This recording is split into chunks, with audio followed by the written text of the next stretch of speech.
किसी ने बड़े कमाल की बात कही है कि बदन मेरा मिट्टी का, सांसें मेरी उधार है, घमंड करूँ तो किस बात का, यहाँ हम सब तो किराएदार हैं। तो दोस्तों, आसमान से बरसी ऐसी तबाही जिसे देखकर सिर्फ रामबन ही नहीं बल्कि पूरा देश कांप उठा। कल्पना करके देखिए, आप रात में अपने घर के अंदर गहरी नींद में सोए हुए हैं और अचानक बिना किसी चेतावनी के तबाही दस्तक दे देती है।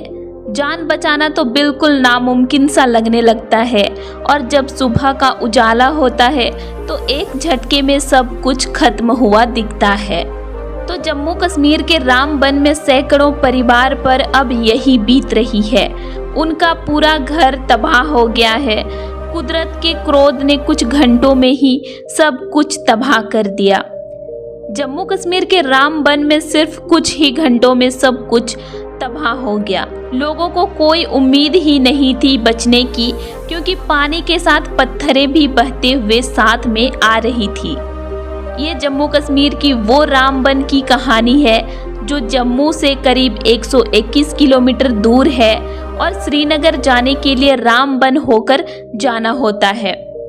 श्रीनगर से रामबन की दूरी करीब 147 किलोमीटर है।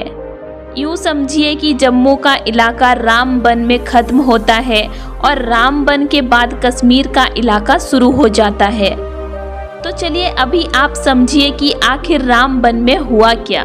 तो रविवार को करीब 3:30 से 4 बजे का वक्त था जब पहाड़ टूटकर रिहायशी इलाकों की तरफ तेजी से बढ़ने लगा था। आप देख सकते हैं वहां का नज़ारा क्या है। गाड़ियां डूब रही है, कई घर डूब गए, ये जगह समाधि में बदल गया। रामबन ने कभी ऐसी तबाही नहीं देखी थी जो इसने अब देखी है। सिर्फ कार ही मलबे में नहीं डूबे हैं बल्कि बड़े बड़े विशालकाय ट्रक भी यहाँ पर डूबे हैं, कोई खिलौनों की तरह। किसी को ये नहीं पता कि इन गाड़ियों के अंदर लोग हैं भी या नहीं। अभी बस यही कोशिश की जा रही है कि जल्द से जल्द इन गाड़ियों को मलबे से बाहर निकाला जाए और देखा जाए कि इन गाड़ियों में कहीं लोग भी न दबे हुए हों।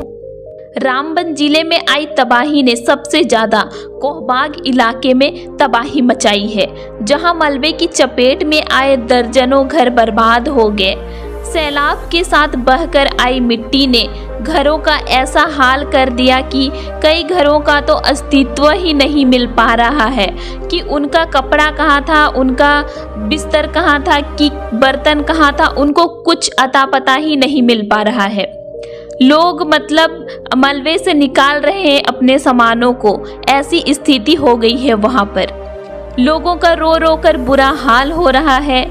ये वो लोग हैं जिनके आंखों के सामने उनका घर और सब कुछ तबाह हो गया। अब इनको ये भी नहीं पता कि क्या खाए और कहाँ रहे, क्योंकि इनका सब कुछ तबाह हो गया। न जाने इन्होंने कितने सालों से मेहनत करके ये अपना घर और घर को बसाए थे।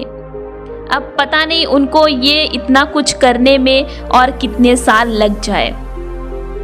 रामबन में तबाही की शुरुआत 19 तारीख की रात करीब 1 बजे शुरू हुई मूसलाधार बारिश से।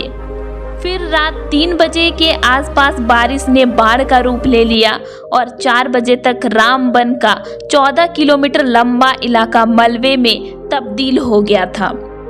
वहाँ का हालत ऐसे हो गया कि सुबह सूरज की किरण के साथ लोग रोने चिल्लाने लगे। आसपास के इलाकों में मदद का गुहार लगा रहे थे।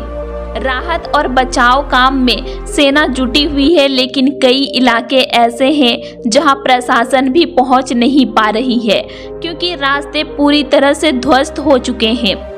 कश्मीर को देश से जोड़ने वाले हाईवे पर बड़े बड़े पत्थर, हाईवे पर हालात आप देख सकते हैं। इस वीडियो में क्या है आप देख सकते हो। कई गाड़ियां पूरी तरह से गिरने की हालात में हैं। इससे पहले ही कई गाड़ियां यहां से गिरकर मलबे में पूरी तरह से डूबी हुई है। ये है कैनोपी टनल। ये श्रीनगर तक जाने वाला इकलौता हाईवे है। आप देख सकते हैं पूरा रास्ता तबाह हो चुका है। इन गाड़ियों को देखकर ऐसा लग रहा है कि ये कभी भी ये गहरी खाई में गिर सकते हैं। और आप ये जगह देखो, ये नेशनल हाईवे हुआ करता था, लेकिन अभी हाईवे कहीं पर भी नहीं दिखाई दे रहा है। चारों तरफ सिर्फ तबाही ही आप देख सकते हैं। यहाँ मलबा ही आपको देखने को मिल रहा होगा। हाईवे पूरी तरह से ध्वस्त है, इसीलिए अभी कश्मीर घाटी पहुंचना बेहद मुश्किल हो गया है, जिसके कारण आप देख सकते हैं लोग अपने सामानों को लेकर पैदल जा रहे हैं। तो अभी पूरी तरह से रास्ता बंद पड़ा है, जिसके कारण लोगों को कई प्रकार की दिक्कतें हो रही है। लोग 15-20 किलोमीटर तक पैदल चलते चलते जा रहे हैं, लेकिन उनको कोई साधन नहीं मिल पा रहा है वहां से बाहर जाने का। जगह जगह पर बड़े बड़े पत्थर गिरे हुए हैं, रास्ते में मलबे देखने को मिल रहे हैं। अभी इन रास्तों को ठीक करने में और रास्ते से पत्थर को हटाने में अभी 5 से 7 दिनों का समय लग सकता है। तो जो भी यात्री इन रास्तों से जाने का अभी सोच रहे हैं वो बिल्कुल भी अभी ना जाएं, क्योंकि अभी रास्ता पूरी तरह से बंद पड़ा हुआ है। रास्ते ध्वस्त हो गए हैं। कोई ये नहीं समझ पा रहा है कि ये इतना मलबा कहाँ से आया अचानक से, जो कई घरों को तबाह कर दिया। न जाने इस तबाही ने कितने बेजुबान जानवरों को मार दिया। कई जगहों पर तो इतनी लंबी लंबी तक ट्रैफिक जाम लग गई है कि लोग कहीं हिल तक नहीं पा रहे हैं, मदद की गुहार लगा रहे हैं। हालांकि इन लोगों तक खाना पहुंचाया जा रहा है। अब सवाल ये है कि रामबन में अचानक इतनी तबाही आखिर मची कैसे? तो दरअसल रामबन में 24 घंटे के भीतर सामान्य से करीब 575% ज़्यादा 16.9 mm बारिश हुई, जिसकी वजह से ये हालात पैदा हुए। तो आप देख सकते हैं रामबन की ये तस्वीरें जो पूरी तरह से तबाही मचाई हुई है।